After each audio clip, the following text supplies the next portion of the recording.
ఈ నెల రాశి ఫలితాలు మనం మాట్లాడబోతున్నాం. ఇప్పుడు సెప్టెంబర్ 2024 ద్వాదశ రాశులకి ఎలా ఉన్నాయో చూద్దాము. ఫస్ట్ రాశి ఫలితాలు అంటేనే మనం మాట్లాడుకునేది ఏంటంటే గోచారం మాట్లాడుకోవాలి.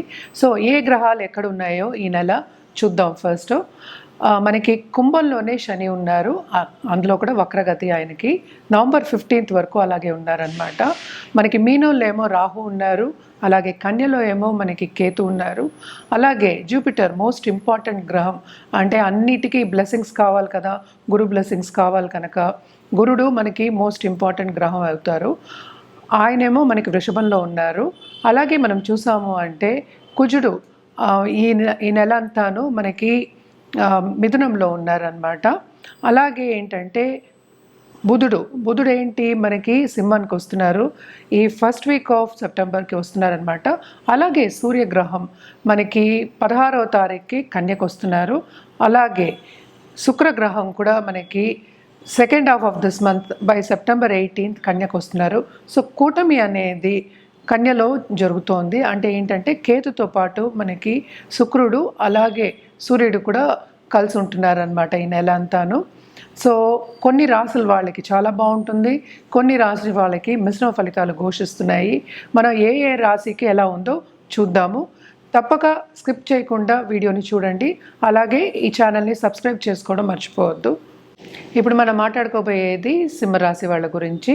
సింహరాశి సెప్టెంబర్ 2024 రాశి ఫలితాలు ఎలా ఉన్నాయో చూద్దాము. సింహరాశి వాళ్ళకి స్టార్టింగ్ ఆఫ్ ద మంత్ కూడా చాలా బాగుంది, second half of this month చాలా బాగుందని చెప్పుకోవాలి. దేంట్లో బాగుంది? యాక్చువల్గా కెరియర్ పరంగా చాలా గ్రోత్ అనేది ఉంది, ఆపర్చునిటీస్ చాలా వస్తాయి. అలాగే ఎస్పెషలీ మనం పార్ట్నర్షిప్ బిజినెస్లో ఉన్న వాళ్ళకి అండ్ ఆల్సో బిజినెస్ రన్ చేసే వాళ్ళకి వీళ్ళే పై చేయి ఉంటుంది, అంటే కాంపిటీటర్స్ కన్నా ఎక్కువ ఉంటుంది అని చెప్పడం జరుగుతుంది. సూచనలు ఇవన్నీను. అండ్ ఆల్సో మనం చూసాము అంటే కొత్తగా పార్ట్నర్షిప్ బిజినెస్ స్టార్ట్ చేయాలన్నా లేకపోతే బిజినెస్ స్టార్ట్ చేయాలన్నా దానికి కూడా ఇది ఒక స్టెప్పింగ్ స్టోన్ కింద ఉంటుంది. అలాగే చేసే ఏ పనిలో అయినా విస్తరింపు అనేది ఉంటుంది, ముందుకు సాగే ఛాన్సెస్ అనేవి ఎక్కువ కనిపిస్తున్నాయి.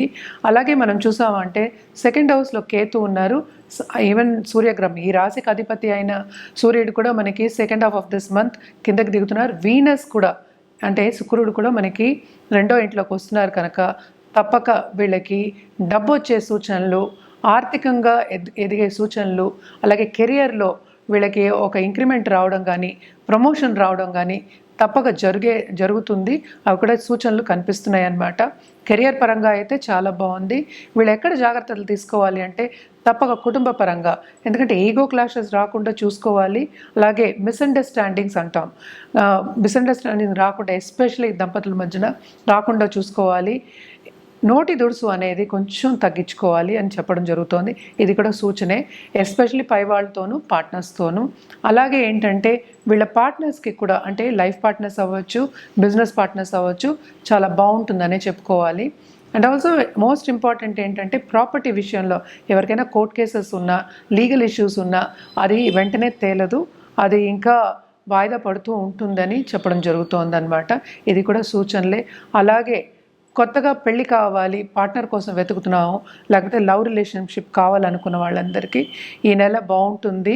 అలాగే వీళ్ళు బంధుమిత్రుల కలయిక ఉంటుంది అండ్ ఆనందిస్తారు, చక్కగా విందు విహారాల్లో కూడా కలుసుకునే భాగ్యం ఉంటుంది ఈ నెల అని చెప్పుకోవాలన్నమాట.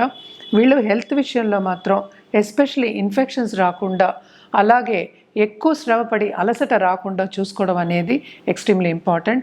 పర్సనల్ డెవలప్మెంట్ మీద ధ్యాస పెట్టడం అనేది చాలా మంచిది. అంటే ఒక జపం చేయడం కానీ, మెడిటేషన్ చేయడం కానీ, లేకపోతే రెమెడియల్ మెషర్స్ కింద గుళ్ళకి వెళ్ళడం కానీ, ఇవన్నీ చేసుకోవడం, మన మనశ్శాంతికి చేసుకోవడం అనేది చాలా చాలా మంచిదన్నమాట. ఎందుకంటే కూడనే మెర్కురీ అంటే 2nd and 11th లార్డ్ ఉంటున్నారు. తప్పక ఆర్థికంగా అలాగే స్టేటస్ ఇంక్రీజ్ అయ్యే ఛాన్సెస్ ఎక్కువ ఉన్నాయి. అండ్ ఆల్సో మనం చూసాము అంటే ఈ రాశిలో ఉన్న వాళ్ళ పిల్లలకు కూడా ఎదుగుదల అనేది కనిపిస్తోంది ఈ నెల. తప్పక బాగుంటుంది. స్పిరిచువల్ గ్రోత్ ఎస్పెషలీ ఏంటంటే రిలీజియస్ కార్యక్రమాల్లో పాల్గొనే ఛాన్సెస్ ఎక్కువ కనిపిస్తున్నాయి. దాంట్లో కూడా ఏంటంటే ఆ దిశగా నడవడం అనేది జరుగుతుందన్నమాట. వీళ్ళు కూడా తప్పక రెమెడియల్ మెషర్స్ అని చేయాలి. ఎందుకంటే శని రిట్రోగ్రేడ్లో ఉన్నప్పుడు కొన్ని ఇబ్బందులు అనేవి తప్పవన్నమాట. తప్పక రెమెడియల్ మెషర్స్ చేయండి. మనం ఇప్పుడు పరిహారాల విషయానికి వస్తే కనుక తప్పక శని గ్రహానికి పరిహారం చేయడం అనేది వెరీ వెరీ ఇంపార్టెంట్. ఎస్పెషల్లీ శనికి ఏం పరిహారాలు చేయాలి అంటే 19,000 సార్లు జపం చేయడం, అలాగే దానం చేయడం అనేది ఒక పద్ధతి. ఇంకోటి ఏంటంటే నవగ్రహాల చుట్టూ ప్రదక్షిణ చేయడం, 108 టైమ్స్ ప్రదక్షిణ చేయడం అనేది ఎక్స్ట్రీమ్లీ ఇంపార్టెంట్ అన్నమాట. అలాగే లక్ష్మీ గణపతి హోమాలు చేయడం కానీ, లక్ష్మీ గణపతికి పూజ చేయడం కానీ ఎవ్రీడే ఎక్స్ట్రీమ్లీ ఇంపార్టెంట్ అన్నమాట. ఎందుకంటే ఆర్థికంగా కొంత ఇబ్బందులు వస్తాయి కనుక, అవన్నీ ఆబ్స్టకల్స్ కూడా వస్తూ ఉంటాయి కనుక తప్పక ఇవన్నీ నివారణ చేసుకోవాలంటే ఇవన్నీ చేయాలి. అలాగే ఏంటంటే పాలిటీషియన్స్ ఎస్పెషలీ దశమహావిద్యాలకి చేయడం అనేది ఇంపార్టెంట్. అంటే ఏంటి, కామాఖ్యకి వెళ్ళి పూజ చేసుకోవడం అనేది ఇంపార్టెంట్ అన్నమాట. అండ్ ఆల్సో మనం చూసాము అంటే మిగతా గ్రహాలకి ఎస్పెషలీ సూర్యగ్రహానికి మన అర్ఘ్యం ఇవ్వడం కానీ, అలాగే ఇంకోటి మోస్ట్ ఇంపార్టెంట్ మనకి ఏంటంటే మనకి గణపతికి అథర్వ శీర్షం చదువుకోవడం ఎవ్రీడే వెరీ వెరీ ఇంపార్టెంట్ అన్నమాట. అండ్ ఆల్సో ఇప్పుడు హెల్త్ విషయంలో ఇబ్బంది పడే వాళ్ళందరికీ తప్పక మహామృత్యుంజయ హోమం చేసుకోవడం ఇంపార్టెంట్. అండ్ నవగ్రహ హోమాలు చేయడం కానీ, అలాగే శాంతి పూజలు చేయడం కానీ చాలా చాలా మంచిది. ఇప్పుడు బిజినెస్లో ఎదగాలి, అలాగే పొలిటికల్గా ఎదగాలి అంటే ఒక పదవి రావాలి, స్టేటస్ రావాలి అన్న వాళ్ళకి తప్పక ఏంటంటే శనిగ్రహం అనుగ్రహం ఉండాలి, శనికాళ్ళని పట్టుకోవాలన్నమాట. సో తప్పక శనికి నవగ్రహ హోమాలు చేయడం కానీ, అలాగే శనిదానం ఇవ్వడం కానీ చాలా చాలా మంచిది. ఎప్పటికీ నేను చెప్పేది ఏంటంటే వృద్ధాశ్రమంకి వెళ్ళి అన్నదానం చేయడం అనేది వెరీ ఇంపార్టెంట్ అని చెప్తూ ఉంటాను. అది మాత్రం రెగ్యులర్గా చేయాలన్నమాట. శనికి ఏంటంటే ఆయన ఆయుకారకుడు, అలాగే ఏంటంటే కర్మకారకుడు కనుక తప్పక ఈ పరిహారాలన్నీ చేయడం అనేది మంచిది. అందరూ చేయొచ్చు ఈ పరిహారాలు, అది రెగ్యులర్గా చేయాలి, ఒకసారి చేసేసి వదిలేయడానికి కాదనమాట. సో రెగ్యులర్గా చేసినప్పుడు మనకి పాజిటివ్ రిజల్ట్స్ అనేవి ఎక్కువ వస్తూ ఉంటాయి. అలాగే ఏంటంటే పొలిటికల్గా ఎదగాలి అన్నవాళ్ళు, నేను ఇందాక దశమహావిద్యాల గురించి చెప్తూ ఉన్నాను, బగళాముఖి హోమం అనేది చేయొచ్చు. అలాగే ఏంటంటే చాలామంది మనం పొలిటీషియన్స్ మనం చూస్తూ ఉంటాం కూడా, రాజశ్యామల యాగం అనేది చేస్తూ ఉంటారు. యజ్ఞ యాగాలు చేయడం అనేది చాలా మంచిది. మనమేమో నెలకి మాట్లాడుకుంటున్నాం కనుక మనం హోమాల వరకు ఆపుకున్నాం అనమాట. లేకపోతే యజ్ఞ యాగాలు అనేది తప్పక చేయాలి. చేస్తే ఏంటంటే మనకి ప్లస్కి ప్లస్ చేకూరుతుంది కనుక తప్పక డబుల్ ప్రమోషన్ అనేది తప్పక ఉంటుంది. అలాగే పాజిటివ్ రిజల్ట్స్ అనేవి ఎక్కువ చేకూరుతాయి. అలాగే ధనం సంపద వచ్చే ఛాన్సెస్ ఎక్కువ కనిపిస్తున్నాయి అన్నమాట.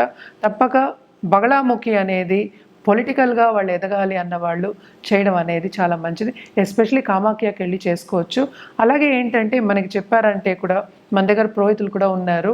సో ఈ యాగాలు కానీ, లేకపోతే పూజలు కానీ, ఏదైనా ఒక సొల్యూషన్ కానీ, ఒక రెమెడీ చేయాలి అన్నా కానీ జాతక రీత్యా జాతకం చూసిన తర్వాత చెప్పడం జరుగుతుంది. అలాగే ఏంటంటే చేయించడం కూడా జరుగుతుందన్నమాట.